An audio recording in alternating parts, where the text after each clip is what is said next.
And welcome, Hoosier Nation, to our 71st episode of the Hoosier Sound, where we are the official podcast of Indiana HQ.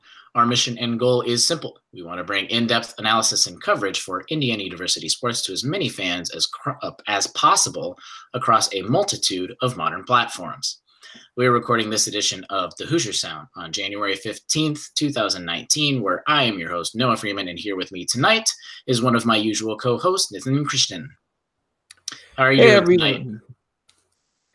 I'm good. Crazy week in IU basketball. I can't wait to dive into it. That threw me off, sorry, because we usually have our third co-host, obviously, and I was just reading the script and I was ready to have Matt Lukens on because he's usually here tonight. But he, as of just today, was diagnosed with a concussion, and we are not making this up. Last night, Matt was at the Nebraska game, and he is in the pep band, if you didn't know, and he got hit over the head very hard with a mellophone coming down on top of him last night. So he actually was diagnosed with a concussion today. And so we were going to make he's going to be totally okay, but we're going to make the small jokes is that now we've got an insider on IU concussion protocol. He's going to be able to do some rehab with Race Thompson every single day now that Rob is out of it. So, but we wish Matt well. He says he's going to be back next week. It's only a day and a half. He said that's really going to affect him. But of course, you can't use screens when you have concussion stuff. Which, yeah. So we're just going to move on. We've got Nathan and I here tonight. But if you want to see us live and participate in the ongoing chat, catch us Tuesday evenings at 8:30 p.m. on our YouTube page or our website. If you miss us for the live broadcast, you can subscribe to our show for free on whatever platform you listen to podcasts. So you can listen on your own time. Check out our Twitter and Facebook at the Hoosier Sound and at Indiana HQ and subscribe. All of the information is in our website, indianahq.com. All right, Hoosier Nation, it is time for some sports talk. On the docket for tonight, we're going to discuss the most recent losses for Indiana against Maryland and Nebraska, and if it's time to panic or not yet. How can we get Indiana back to winning? We'll briefly finish up with the road game against Purdue this weekend, and we'll answer your questions sent in via Twitter, email, Facebook, our new email subscription, however they came in. But first, instead of Matt, Nathan, what is your memorable monologue for this past week in any IU sports, since we might want to shy away from basketball, at least for this small positive segment of this podcast? Yeah, there wasn't too much memorable from IU basketball this week. That's for sure. What I'm going to do instead is focus on a brand new building. It's called Wilkinson Hall that finally opened up this past weekend. It was thanks to a big gift from it was the new home of the wrestling and the volleyball teams. And they had their first competition over the weekend. The wrestling team beat Maryland. It's just another, great addition to the IU athletics department and the IU community. I can't wait to actually go there and see something for myself. But if you haven't yet, definitely go on to Twitter and Facebook and try to see the pictures of Wilkinson Hall. It looks fantastic. And the wrestling team inaugurated it with a big win. Yeah. Oh, yeah. Big win, especially after a disappointing loss on Friday. Wrestling team in the grand opening. So a lot of the players got to look at it on Friday. And then Sunday was the grand opening where fans could come in for an hour and a half before the match. A wrestling team beat Maryland. So we did have a win against Maryland over the weekend. So the wrestling team did beat Maryland for the grand opening of it. And if just like Nathan said, I also talked about it on the Hoosier Sound Off. Go look at the Twitter pictures, either volleyball or wrestling programs. It's incredible the kind of reactions you had to the new locker room for the basketball team. Some of the when the football team, the stadium was redone. Some of the inside and outside stuff. It's the same kind of thing. It looks incredible. Really excited for those programs. They get to train there all year round, so that's where they get to go. It's basically the cook hall for the volleyball and wrestling programs. It seats 3,000 people. It just looks like it's going to be a great environment. But In addition to that, I had a couple other small things, a couple positive news. We are guaranteed, at least for the second year in a row that I can remember, an IU football alum is guaranteed to at least be at the Super Bowl, because, of course, if we have someone like the Saints getting past Shane Wynn and Simi Cobbs they probably won't be activated. They haven't been activated on the roster, for game day roster so far this playoffs, but at least, and we got obviously Roger Saffold, Robert McRae for the Chiefs and stuff, but we're at least guaranteed another IU football alum in the Super Bowl, which is good to see. And then just, wow, I'm going to talk about this more in depth on Friday in the next edition of the Hoosier Sound Off, because we've got a lot to cover today. But IU men's soccer killing it in the MLS Super Draft, which Super Draft is just another way of, it's kind of like the NFL. It has multiple days of drafting, but I'm not going to go into it too much, but we've had at least 4 players already picked as of now.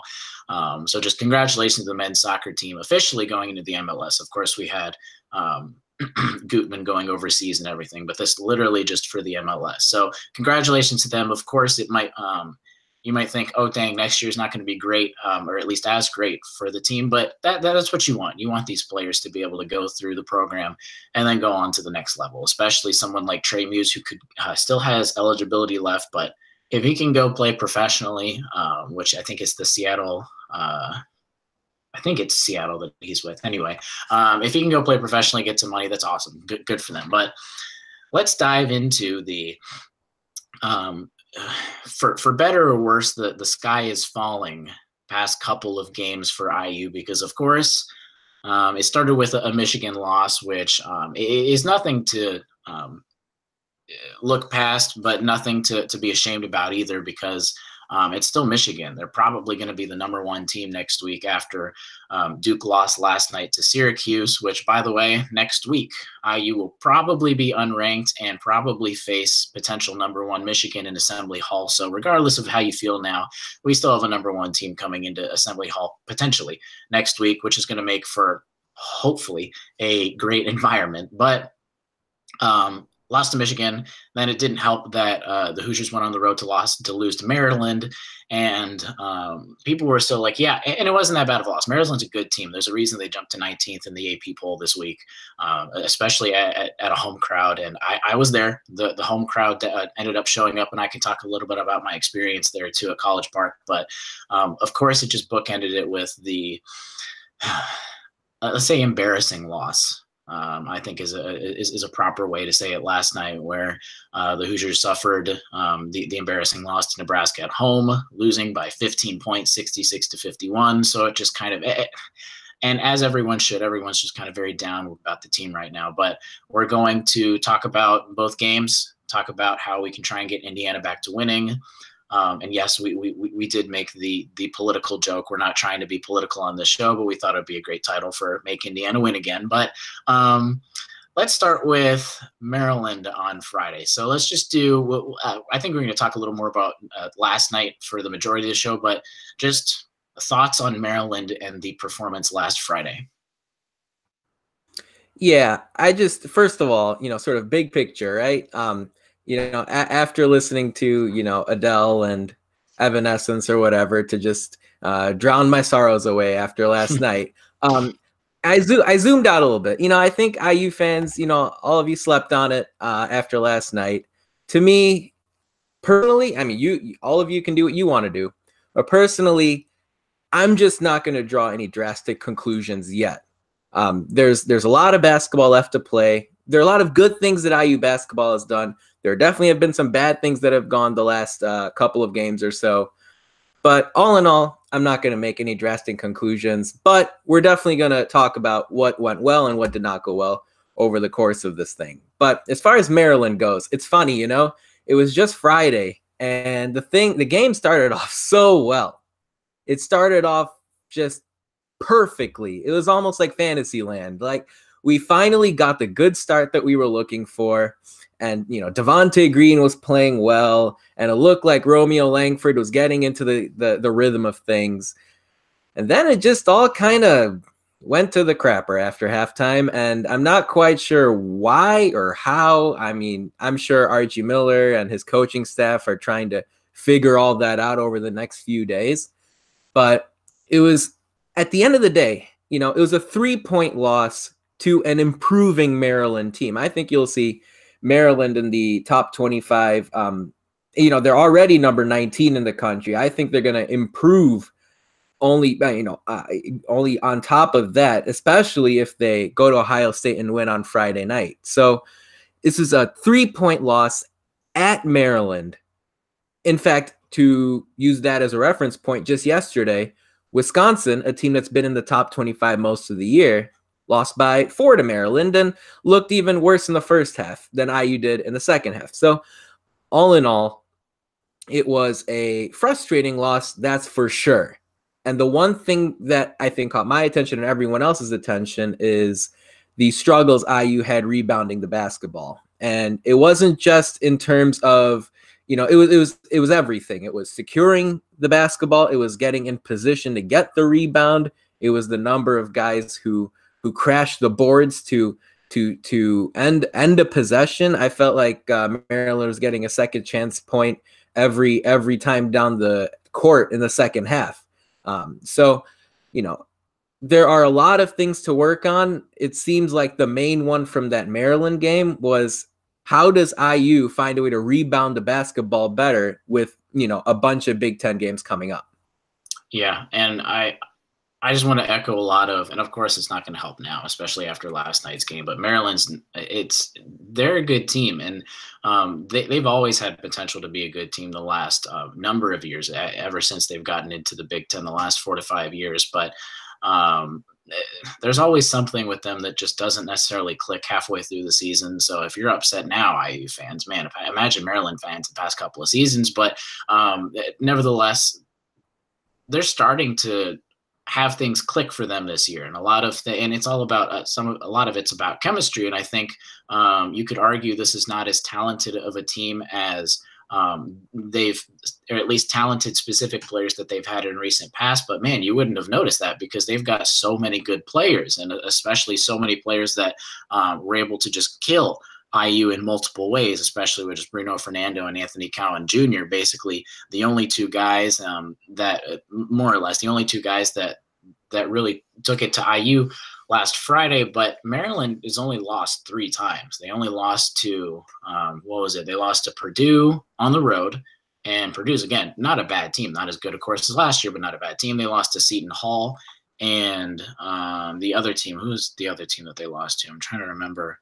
It was Virginia back in the Big Ten ACC. That's it. Yeah. So see, all tournament caliber teams, all teams that are probably going to end up making the tournament at the end. You would think Seton Hall, remember Seton Hall beat Kentucky a few weeks ago, a couple 2 months ago about now, but they're not a bad team. Plus, we talked about this on the last episode, how Maryland fans can show up. It's a great environment. And yeah, I was there firsthand. I was they've got great media seats for the game. I was basically right at it. It's kind of the basket side, court level type of seats where a lot of that extra student fan section is. And we got to see it there. And it took a while for fans to show up, just like Assembly Hall, but they showed up, and it got really loud at about 3 or 4 minutes at the end of the first half. And then it was just kind of Assembly Hall kind of loud, a little bit less, but and their fans just got into it, and it's something that you can't take away. So just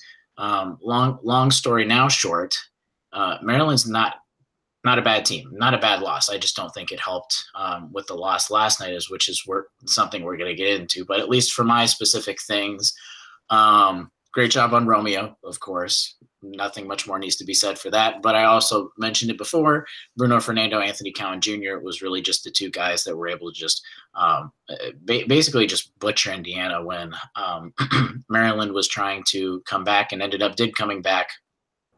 And you could also just tell those 2 big guys, without Deron Davis, it was almost too much for the big guys, because you just saw how much Evan Fitzner played. The lack of Clifton Moore playing that game was a little surprising to me. I don't know about how you feel about that, but I thought it was weird not to see him play basically at all. And then Anthony Cowan, man, he was just making some good plays. I think a little of it was some bad defense, but he was just making a lot of plays. And I'm going all over the place, but I meant back to Bruno. When you don't have Deron Davis, that was kind of not the nail in the coffin, but the something that you were really going to see that was going to be a huge struggle for IU, because when you had Justin Smith, I think he was on Jalen Smith most of the night, if I can remember, but he was playing a bunch of he was going up against some big guys, and he's not supposed to be playing guys that are that big. And also just kudos to Maryland for being able to come back into it. Usually that the comeback type of game is something that IU has been more privy to throughout the entire year, but things happen. Again, it doesn't help that it was bookended by a Michigan loss and a Nebraska loss, but I think more of the struggles happened last night, which was against Nebraska. So we'll quickly shift into that, since basically all of the emotion, all of the effort, which is what we're going to talk about, all of the coaching questions, all of it came last night. So again, like we said, like everyone knows, 15-point loss at home, scored the lowest amount of points on the season, lowest amount of points per possession as well on the season, with 0.8 points per possession, which if you don't follow that statistic as much, that's just, it's how many points you score on average per possession. So every time you go up the court, how many points you're going to score, which if you don't follow that, that's very low.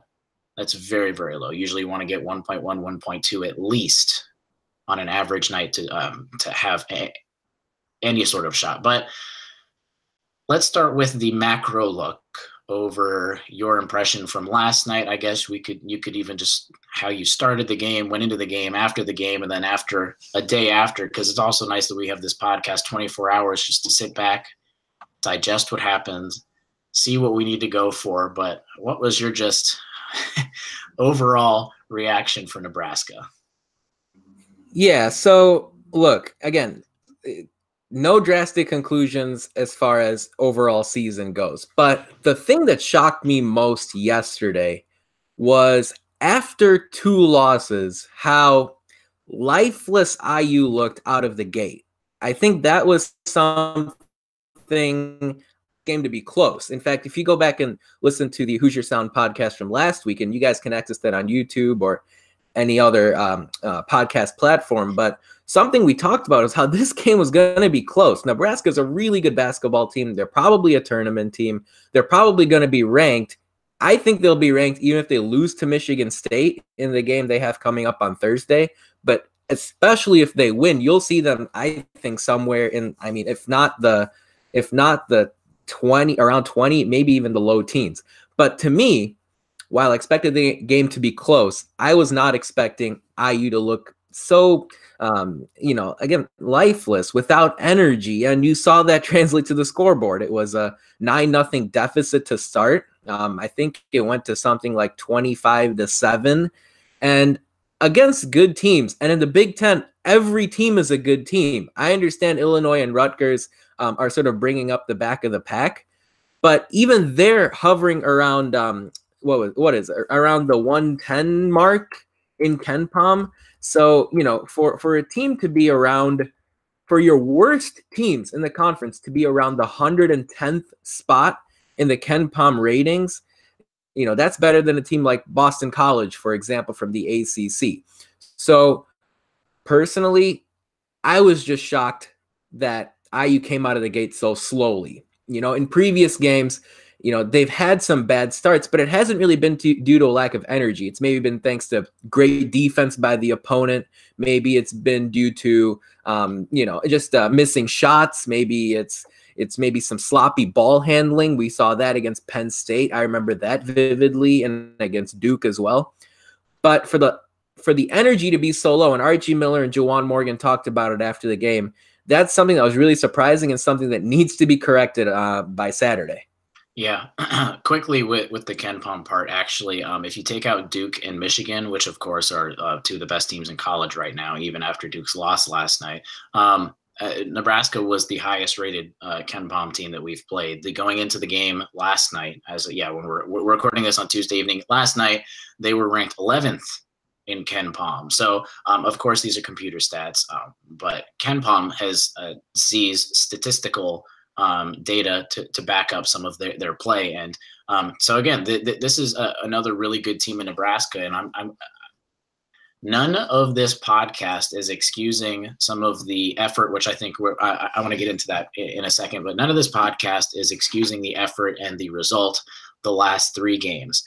I think if you're someone listening to this podcast right now and the sky is falling, everything looks really doom and gloom right now, at least we're probably going to look more positive than I think most fans are, just to try and give you another perspective. But that's what I want to try and give, is another perspective. Come into listening to most of the rest of this podcast with an open mind. Try and hear what we're saying. Don't necessarily get upset just yet. Don't add us just yet. Just listen to what we're having to say, because I think that my biggest take after last night and seeing Twitter reaction was, it's January. It's not even the end of January. It's mid-January, exactly. January 15th, mid-January. And there's 2 months of just under 2 months. We got, so what is it? 16, 6, 12, 14 more Big Ten games before the Big Ten tournament left. That's a lot of season. We're just a couple games under half of the season left to go. A lot of time left. A lot of time to get chemistry back up after injuries, and just, it's not over just yet. Of course, there are a lot of huge question marks, which we're about to talk about, but it's January. I don't know how else I can say that. Anyway, effort.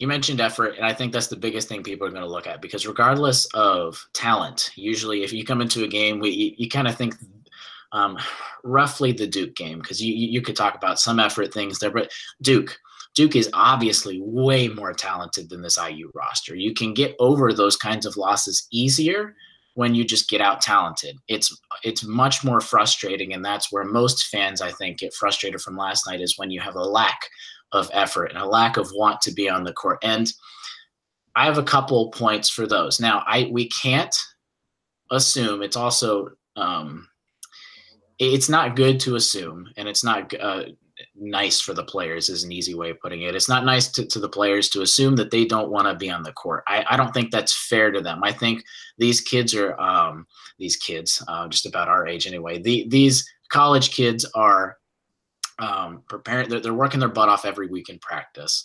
It's not like they want to lose. It's not like they're coming into these games trying to be unprepared or trying to come out the gate flat.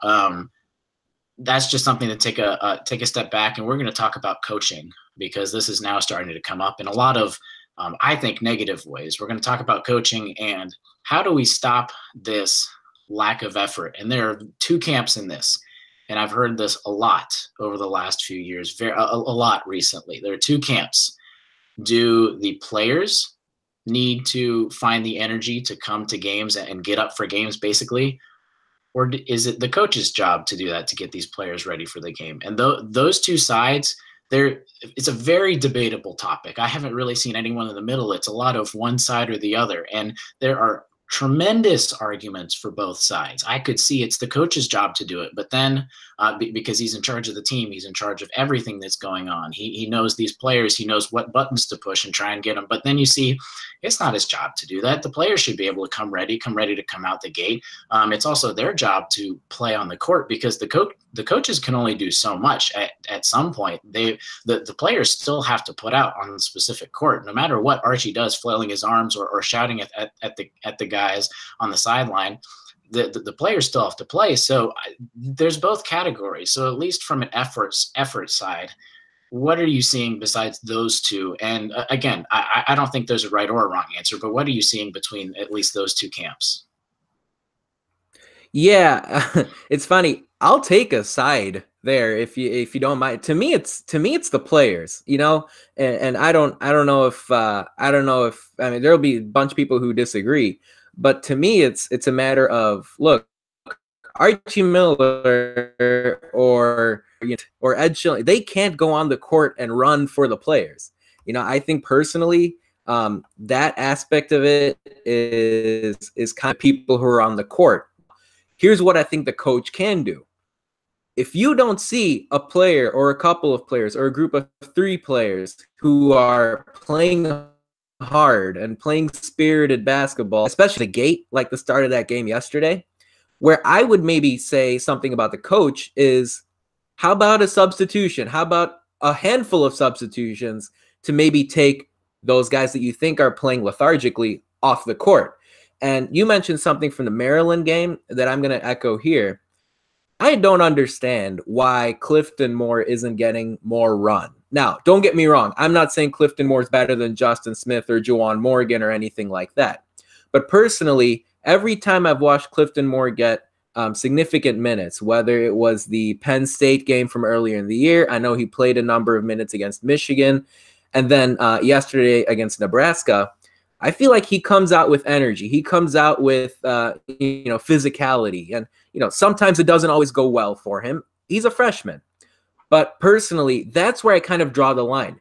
I think if you're on the court, you should play hard. As Nick Zeisloff said a couple of years ago, if I remember, during his senior night speech, he said, the thing that kind of turned it around for our team, remember that team that Zeisloff was on that went on to win the Big Ten, had a bit of a difficult start and then really turned it around. The thing he mentioned was one of the turning points for us was that we decided we were playing for Indiana, not at Indiana.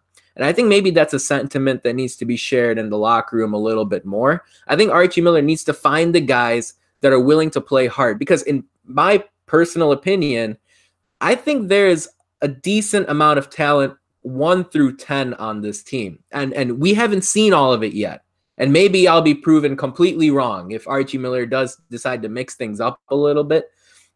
But I think a guy like Demezy Anderson can provide a spark off the bench. He showed against Marquette that he could hit a couple of threes.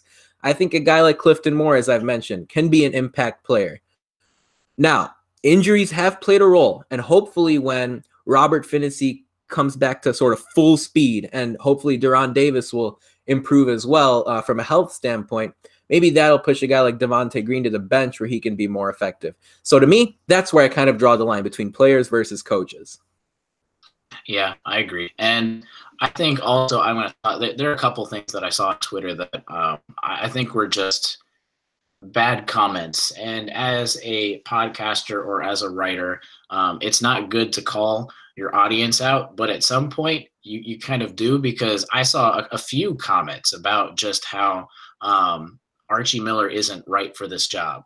And I think you're just foolish. And yeah, I'm going to say that I think you're just foolish if a year and a half into his tenure that you think he's not right for the job. You can't expect a coach to come in and that quickly change things, at least to what he's supposed to do. And you hired Archie Miller also for the long run, because he doesn't run not a popular, but he doesn't run one of the more typical systems that you would see in teams. That's why you hear pack line and you're like, oh, that's different, because most teams don't run that. And a lot of the schools that run pack line, because it's not something that a lot of teams will run. So it takes a while to try and integrate that within the entire program. And remember, again, he's only got really 3 or 4. Yeah, he had a 5-player recruiting class, but with injuries, Race still hasn't been able to play.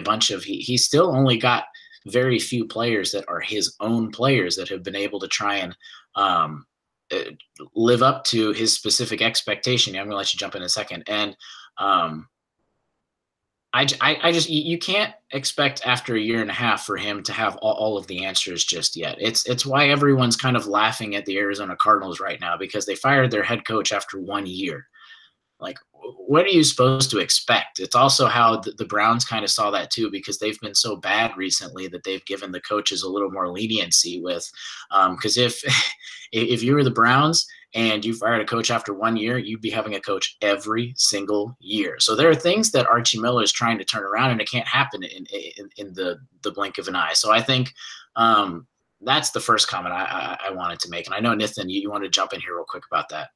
Yeah, real quick. So I just, the first coach that came to my mind when I was looking for this was Tom Izzo. So what I just quickly did earlier today, I just looked to see Tom Izzo, how, I think most people consider him to be one of the best coaches in the country now, if not the best, maybe at least the best in the Big Ten.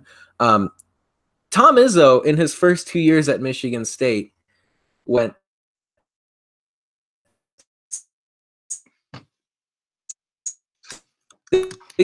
16, 17, and 12. And now, those first 2 years, you saw Michigan State consistently make the NCAA tournament and challenge for the top of the Big Ten. And look, these are things that IU can still accomplish this year. Maybe not win the Big Ten necessarily, but a lot of the goals that they came out to seek at the start of the season are still in play. Yeah. So, and I agree with everything you just said. You got to take a step back, and even this discussion in a year from now is in his third year. Even though that's he hasn't been able to recruit all of his own players yet, I think that's still a more valid thing. I think the first 2 years.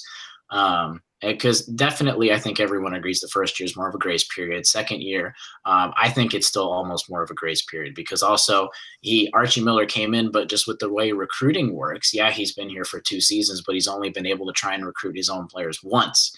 And then you also forget about the players he's already signed coming in next year, let alone a potential Keon Brooks signing and someone like Trendon Watford, whether you think he'll come here or not, he's still on the table. So Archie Miller's still not done with his second recruiting class, and he's got a bunch of people coming in. And then I think it's just it's hard to look at some fans' reaction where I saw someone say that, first of all, that the Hoosiers aren't making the NCAA tournament this year already, which is an entire discussion in itself. But then he went on to say that they aren't making it next year. Like, I don't know how you can look a year and a half out and try and say that a team's not going to make it next year either. But anyway, nevertheless, so there are going to be trolls on the internet all the time. But in addition to coaching, I think now at this point, we talked about a lot of the players not being ready for it. I think at this point, we have given Archie some of that grace period that now we need to start saying, all right, Archie, what do you need to start doing differently? What do you need to start trying to change within your practice systems, your game plan, everything? What are you trying to accomplish? How are you trying to accomplish it? And how can we how can you try and change that to where we're trying to be a little more successful, or the team is trying to be a little more successful on and off the court? And I think we're going to talk about this a little later, but Dan Dockich mentioned this, and there's a lot of things about Dan Dockich and IU that are, again, another podcast for an entirely other time. But he did talk about, and I think this is literally the one thing I agreed with on his show today, because we're going to talk about that later. But the one thing I agree, I guess, at this point, the little more soft-spoken kind of attitude, I could see Archie needing to up that up a little more. He needs to get on players like a little more vocally and just yell at some guys a little more. I know sometimes, like, I think all of us, when you get yelled at, you just think of it a little differently, even if your voice is just raised at him. And who's to say he's not doing that at practice? He could be doing that at practice, but it's just something else to look at. So a little bit about coaching. I think they could start to try and do things differently. Well, they kind of need to start trying to do things differently, especially at the beginning of games. Players start taking some action. What else are you seeing that needs to change to try and get Indiana back to winning? And it starts with this Saturday. So what else are you seeing? Or at least your opinion, because again, it's just our opinion. So what do you think needs to happen for Indiana to try to get back to winning starting this Saturday? Yeah, it's interesting, right? Because, part of, and I think this is important for life in general, right? Like, instead of just constantly complaining and focusing on what's going wrong, like, people, especially, and I hope the IU coaching staff is an example of this, instead of focusing on what's wrong, try to figure out a solution, try to figure out what you can do to sort of clean things up. And if I'm IU, just watching the last few games, something that caught my attention was, I think maybe they need to just play a little bit more loosely on offense. It seems that right now a lot of it is very structured, it's very rigid, and maybe that's how Archie Miller wants to do it. And looking back at the non-conference schedule, a lot of it paid off, right? IU did win games against Louisville and Seton Hall and against Butler, thanks to that Rob Finney buzzer beater. But, I'm sorry, I said Seton Hall, I meant Marquette. I don't know why I was thinking Seton Hall. But, That's something that I'm looking forward to seeing on Saturday against Purdue, because here's one thing about the Boilermakers. They're going to shoot a ton of threes, and they're going to try to rebound the basketball and shoot a few more threes. All right. So in order to keep up, something that IU might have to do is sort of pick up the pace a little bit. And I'm not really talking about just pace. I don't want to, I don't want this to become a pace thing, but just in terms of play with some more freedom, play some more loose, fun basketball. And I'm not saying it's got to be just crazy and without any rules or anything, but that's something that I think IU could do to help themselves out. Something that I thought of was the end of that Maryland game back on Friday. It looked like when IU was kind of in desperation mode, they started hitting some shots. They started getting some good looks. And I'm just wondering if maybe that's something the coaching staff could look back on and say, maybe we could try giving them some more freedom against Purdue and against Northwestern and going forward. What do you think? What's the sort of the one thing that IU can do to help their cause in the games coming up? I liked what you said first about having fun. I've seen this on Twitter and questions and just all over the place, at least recently, because a lack of effort. You can also think about it doesn't necessarily go hand in hand, but it could be pretty close. So they're just not having fun on the court. And I'm going to move this Twitter question up earlier because it goes exactly to what we were playing. John from Twitter, what do you believe is the answer for getting the team to relax and enjoy playing this game again? Basically, what we were just talking about. It seems they have become overly anxious on the floor. And then he added "Go Hoosiers" at the end in all caps and exclamation mark, which I love because there's been a lot of negative chatter recently. And it was just "Go Hoosiers." Thank you. But I think this is where it comes into both parties. If you're on the coaching needs to change, the players need to change, or both. I think it's both this time because I think at least to try and do something different, one way you could approach it differently, like we just said, is just having a little more fun. This week in practice, maybe Archie just like, all right, I'm just going to play some fun, pick up basketball, just to try and get everyone just to, like John said, relax and enjoy playing the game, even if it's like playing horse or playing knockout or something, just something fun, even if it's at the beginning, the very beginning or the very end of practice, just getting them back. It's more team chemistry too, because you can talk about on the floor team chemistry, but now I think it needs to be some more mental things as well. Maybe everyone needs to go out to dinner a little more often together, just to have fun and chat and stuff, and we just kind of need to hit the reset button. Which again, that's on the player side too, because their mentality is as whatever. Archie could do anything and everything in the world, but technically to try and change someone's mentality, but still it's up to the other person to officially try and change the way he's looking at something.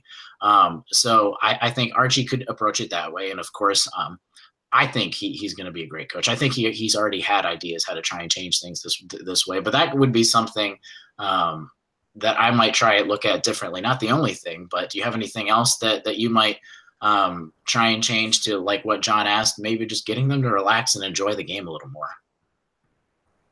Well, I mean, I'm a Cubs fan during baseball season, so I know Joe Madden is famous for bringing in like a magician or like animal to practice. So I don't know, you could work with the Indianapolis Zoo or whatever Yeah. to bring something in. But I mean, look, I don't want this to sort of be like, oh, look, the big. And it's not just challenging on the court, but it's challenging not just physically, but mentally as well. And I think you're starting to see that. You're seeing a number of teams that are really good, teams like Iowa or Ohio State. I mean, we're not talking about Rutgers. We're talking about teams that have been in the top 25 that are going through 2 or 3 game losing skids. The challenge for all these teams is how do you bounce back from that? And I think that's what we're looking forward to seeing out of IU. And heck, as bad as that loss yesterday felt, we're going to be on cloud 9 if IU finds a way to win on Saturday. Yeah, it's going to be the complete opposite. You talked about also the just other teams losing and stuff. Yes, Ohio State lost and ranked. Ohio State lost to Rutgers. Wisconsin has lost 4 out of the last 5. And again, I'm going to keep reiterating this. We're not excusing anything that's happened. But just it happens across the country. We thought Duke, before they lost to Gonzaga, that this was going to be the team to beat out of the last however many decades almost, basically, and that they could beat the low end of the NBA teams and stuff like that. And yeah, they lost to a good Gonzaga team, but they lost at home last night to an unranked Syracuse team. I think they were, oh yes, this is a great stat. Duke was 90-0 when number one at Cameron Indoor playing an unranked team. They were 90-0 and 0. They had never lost out of 90 games when they were number one playing an unranked opponent. And last night, Syracuse, granted, it's a conference game. It's Jim Boeheim and Coach Krzyzewski have played who knows how many games against each other. They know each other so well, but first time it's ever happened. So it's not like it's just IU. But I think another thing to look at, another way to also look at this, and this is definitely not the biggest, but I think it's something that we should talk about. We talked about the players and the coaches. There's one other group of people that are at basketball games, and it's the fans. You talked about mentality. You've got this humongous stretch of games where 6 of 8 games for IU are going to be on the road. You've got these really good environments because, again, Michigan, you got Maryland. We're about to go to Purdue. All of these really good environments coming back. It's hard to try and get psyched for a game when this tough stretch of opponents, every single opponent, it seems like, is just at your throat. I bet I haven't obviously played Division I basketball, but I've got to think that's got to affect you a little bit when every night you've got fans just roaring in your ear 100% of the time, which brings me back to last night. If you listen to the assembly call, which I think you should, they've got a lot of great stuff. Last night, they were kind of making fun of Ryan with him saying that the fans weren't into the game last night. But then after the episode went out, a lot of fans started speaking up and everyone was changing. It's like, this is kind of what happened. It was kind of summed up from someone on Twitter that responded to Jared's tweet about, the entire game, there was a woman in front of me in some fur coat that was on her phone the whole time. So, it's not necessarily the fans' job to get up for something, and there wasn't much for the fans to even get up for last night. But if you think about it, these players, this is one of 2 home games that they have in 8 games. They need even a little bit, even if they're down 20 points, even if they score 1 bucket, even just a simple, just really loud roar and cheer is going to help their mentality. It's not going to help them too much. And again, I said this is something very minor, but everything helps. So I think it's kind of just on everyone right now. It's on Archie, it's on the players, it's on the fans for not doing as much as they could last night. It's on us as media people to complain about on Twitter or whatever. And I think it's just something that if you want to spin it to a positive direction, every team needs this kind of kick in the butt game to get things turned around, which of course time will tell, but I really hope that this game was the kick in the butt that they need. You go back to 3 years ago, 2 to 3 years ago, I guess, where IU won the Big Ten outright, not the tournament, won the Big Ten. That butt kicking at Duke was kind of that. Again, it was much earlier, which was great for them, but it turned things around. It turns it around a lot, and it turned it around quickly. And they ended up winning the Big Ten, regardless of all of the other play that happened, which, again, it's so early even in the Big Ten. Again, the Hoosiers are 3-3. It seems like they're 5-20 right now, but they're 3-3. Most again, you've got a couple Michigan States that are 6-0, but in the grand scheme of it, now that we've got 20 games, that's not that far behind, even if you want to talk about IU winning the conference, which is a discussion for later. But again, play's not over. Before we go into our quick Purdue preview, just any word to the wise, just your opinion, anything, just as we try and think, relate, learn from, but then also push away all of the last 3 games.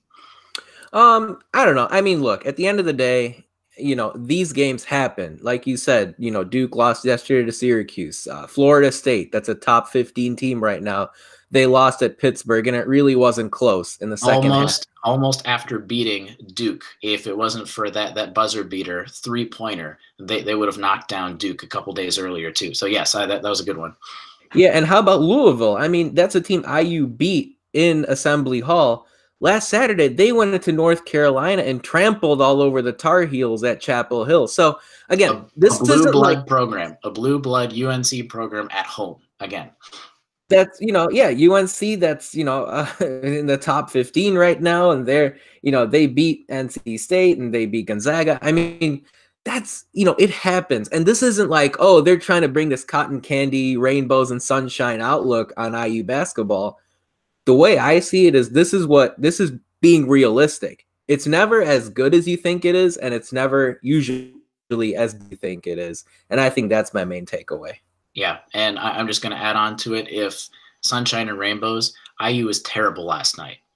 Maryland, they could not close out to save their lives. Michigan, they could not start out. And again, we got to give them a credit like we talked about last week. They did fight back, but man, they just came out flat against Michigan.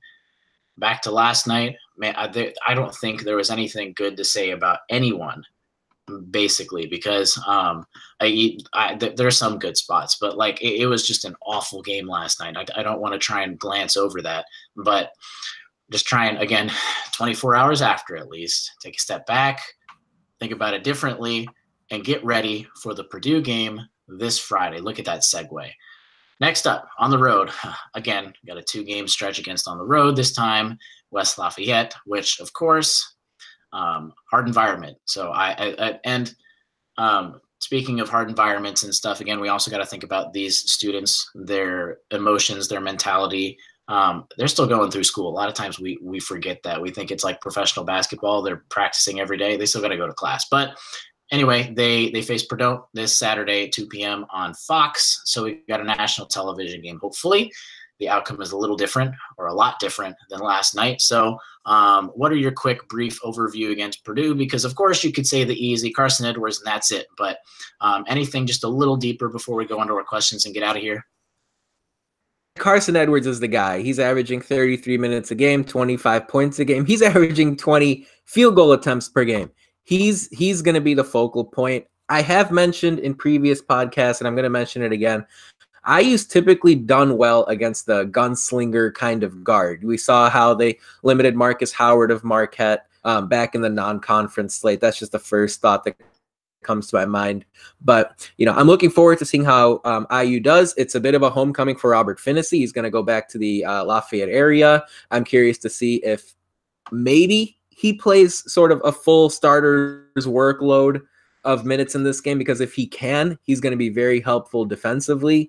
I'm looking forward to seeing how Romeo does. I mean, this is going to be a big game for him. I'm not sure who Purdue's going to put on him. Maybe Nogel Eastern. I'm not sure. I think Romeo can win his individual matchup no matter who it is. So it's going to be, I think the first thing IU's got to have to do is bring the energy and the fight to this game on Saturday. I think they will, and we'll see how it goes from there. Yeah, I think it's an easy answer, easy out basically, but shut down Carson Edwards, which, like you said, they've been able and had success for basically. And like you said, you go back to Marquette, basically just shut down Marcus Howard, same kind of deal. Purdue doesn't have as much around them as they have the past couple of years. And then on a bright side that they're going against the road, which they'll at least have that game to come back to them later to have it in Bloomington. But like we talked about, going on the road against Michigan, Maryland, all of these big Arkansas, Duke, this young team, you have to learn how to play on the road. And now these young players are starting to get not just 1 or 2 games of experience, but 4, 5, 6 games of experience against really good road crowds. So at least they're going to be able to come into West Lafayette expecting what the crowd is going to do. Again, it's not going to be specific because a lot of these players haven't necessarily maybe gone to an IU game at Purdue.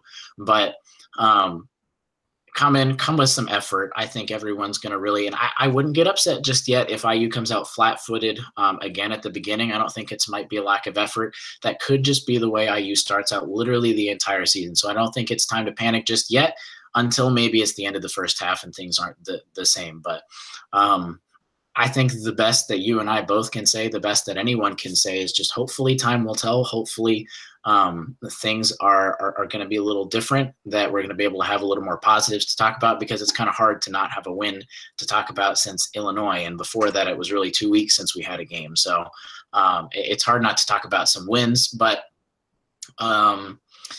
next week, after the Purdue game, they, of course, face Northwestern at 9 p.m. next week. I think in terms of the podcast, just before we get a question and get out of here, podcast, I think we're just going to put a survey when we think the best time to do the podcast is, because 9 o'clock p.m. game on a Tuesday is the worst time for our specific podcast slot to do it on. So we're probably just going to see if it's probably better for people to do it on Monday, pregame on Tuesday before the Northwestern game, post game where we wouldn't have Nathan, and it would be really late because Nathan's going to be our man on the ground on next Tuesday, or just push it to next Wednesday. And I know it's not ideal, but we'll just have to work with it. But we had a couple questions. We mentioned one already. I actually don't even want to touch on the Dan Dockich question at all, because that literally would be an entire other podcast. And basically, he just, Smiles51 said, did anyone listen to Dockich today? Squarely put it on as a coaching problem. I don't even want to get into it. That was the question. If you want to listen to Dan Dockich's show today, he talked a lot about IU specifically, and basically talked about how if you want the true answer, I think was how he put it, to how IU is doing this week. But let's wrap it up with, which is a good question, kind of back to Purdue. Who is IU basketball most afraid of, apart from Carson Edwards, when they play Purdue on Saturday? Yeah, thanks to Abhinav for that question. It should be an interesting game. Yeah, outside of Carson Edwards, to me, the guy would be, I'm going to take Trevion Williams. He's a 6'9" forward inside for Purdue. He's a freshman, I believe. If you look at his numbers, they don't really pop off the screen. I mean, he's averaging 4.5 points a game and 3 rebounds per game, but he's a real post presence for Purdue. And he's a guy who's really picked things up as the year's gone on. In fact, the last couple of games against Michigan State and Wisconsin, and I haven't checked how he did tonight against Purdue when we're recording this, but at Michigan State and at Wisconsin, he put up, he basically averaged a double-double. So Williams, who's number 50 inside for Purdue, he kind of looks like the Caleb Swanigan build. He's a guy that I think IU's going to have to watch out for. And frankly, I guess the guy that I should be most scared of. Do you agree, or are you going to take somebody else? Yeah, I don't want to go too much on this specific question, because we want to get out of it late. But I mean, man, really, you can't look. I guess if you want to look at a 3-point threat and a guy that plays a lot of minutes as well, you've got Ryan Klein. That if you look at the overtime win for Purdue against Wisconsin, which again, what is that? I think now 5 of 6 for Wisconsin for losing the last 5 of 6. If I'm doing that right, he shot 4 for 7 from beyond the arc. Put in 38 minutes. He's a guy kind of to watch out for, the other guard that kind of does even little anything besides Carson Edwards. But again, it's just all Carson Edwards. He shot 26 field goals tonight, 14 3-pointers. Man, we just need a lockdown defender. We need Rob to be back a little more. And I want to end it on this, which I think might put a little more light into the way you might feel about how Archie's been doing recently. Archie has not he's not been able to do what he has really wanted to do with this team. And being at the Maryland game, of course, the media pass is great because you can get into all the behind the scenes stuff. I was walking out of the hall. It was about an hour out of the Xfinity Center, about an hour after the game was over. Media was already starting to leave. Questions were died down and everything. Players were starting to get on the bus to leave. Walking past Archie, he was talking to one particular, looked like there's no media badges and stuff, just looked like someone private, maybe a friend or a family member. Just talking with them real. And the couple words that I heard, because I didn't want to just stop and listen, but I heard was just, man, I really, really need Rob back and healthy.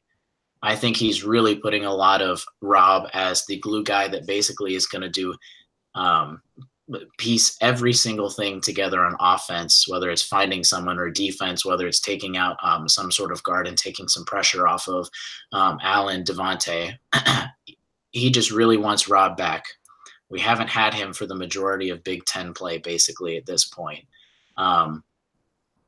Just something to think about. Archie's thinking about it. He has a plan, is what it seemed like for me. And I think it's going to start changing now that Rob is starting to get back into it, which at least hopefully now that we'll see. But that about wraps it up for our 71st show of the Hoosier Sound. Thank you so much for joining us. We really appreciate your support, and we really do. I appreciate even if you listen all the way to the end of this more sour podcast. We just appreciate your support. I'm going to be back this Friday for another edition of the Hoosier Sound Off. Make sure to stay tuned through for our updates on Twitter at the Hoosier Sound, at Indiana HQ. Subscribe to us on YouTube, or we listen to podcasts, or just visit our website at indianahq.com. Get all of your information in one place right there. As always, send us your questions as the audience, so be sure to comment, chat, send us a message at admin@indianahq.com. What questions you have, we'll get them on our next episode. Lastly, if you enjoy our show, leave us a review, tell a friend, share our links. Your support really, really helps us grow this this ever-growing, more new up-and-coming podcast, so we can try and reach more passionate IU fans such as yourself. But, as always, thank you for listening, Hoosier Nation, and we'll see you next time.